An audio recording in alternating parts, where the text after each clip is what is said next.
Hello students, आपका मेरे channel विकास education point पर स्वागत है।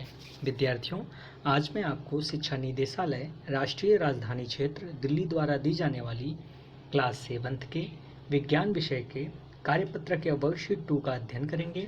विद्यार्थियों, यह कार्यपत्रक 9 अप्रैल 2021 की है। आइए अध्ययन करते हैं।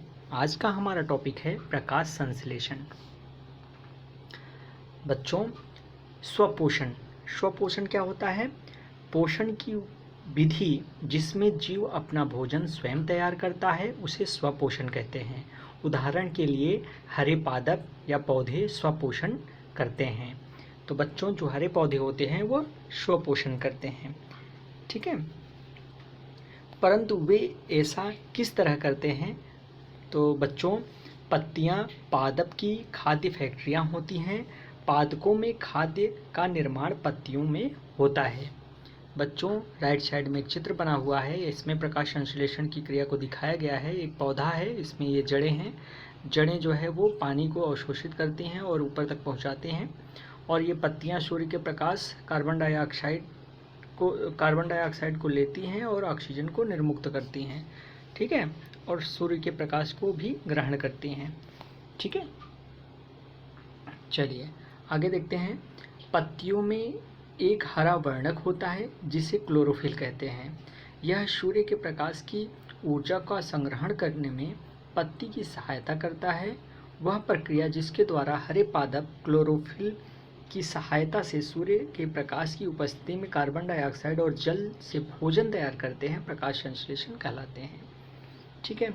हवा से कार्बन डाइऑक्साइड पत्तियों की सतह पर मौजूद छोटे छिद्रों के माध्यम से लिया जाता है। इन छिद्रों को स्टोमेटा कहा जाता है, स्टोमेटा या रंध्र कहा जाता है, ठीक है। यहाँ पर इस चित्र में दिखाया गया है। ये जो पत्तियाँ होती हैं ये ऐसे, इसमें ये देखिए छोटे छोटे छिद्र होते हैं, तो उन्हें हम रंध्र कहते हैं, ठीक है। बच्चों, जल एवं खनिज वाहिकाओं द्वारा पत्तियों तक पहुँचाए जाते हैं। जल जो है वो जल एवं खनिज वाहिकाओं द्वारा पत्तियों तक पहुँचाए जाते हैं, जो नली के समान पादप में फैली होती हैं। बच्चों, पत्तियों द्वारा सौर ऊर्जा संग्रहित की जाती है तथा पादप में खाद्य रूप में संचित हो जाती है। अतः सूर्य सभी जीवित जीवों के लिए ऊर्जा का अंतिम स्रोत माना जाता है, ठीक है। तो ये था आज का कार्यपत्रक बच्चों। आइए इसमें निहित कुछ प्रश्न हैं, इन प्रश्नों के उत्तर करते हैं।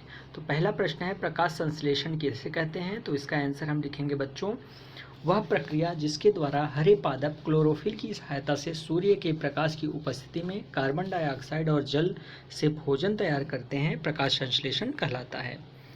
नेक्स्ट क्वेश्चन है, रंध्र से आप क्या समझते हैं? तो इसका आंसर लिखेंगे बच्चों, हवा से कार्बन डाइऑक्साइड पत्तियों की सतह पर मौजूद छोटे छिद्रों के माध्यम से लिया जाता है।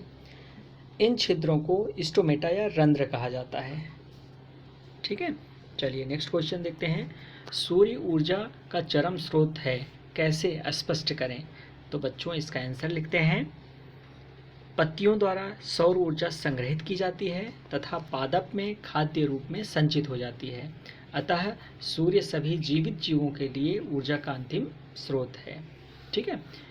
अगला क्वेश्चन देखते हैं बच्चों, क्वेश्चन नंबर 4, पत्तियां पादप की खाद्य खाली स्थान होती हैं। तो इस खाली स्थान पर क्या हो जाएगा बच्चों? फैक्ट्रियां होती हैं, ठीक है। तो यह था आज का हमारा कार्यपत्रक बच्चों। कोविड-19 के विरुद्ध लड़ाई में सुरक्षित रहने के लिए हमें मास्क पहनने की आवश्यकता है। धन्यवाद।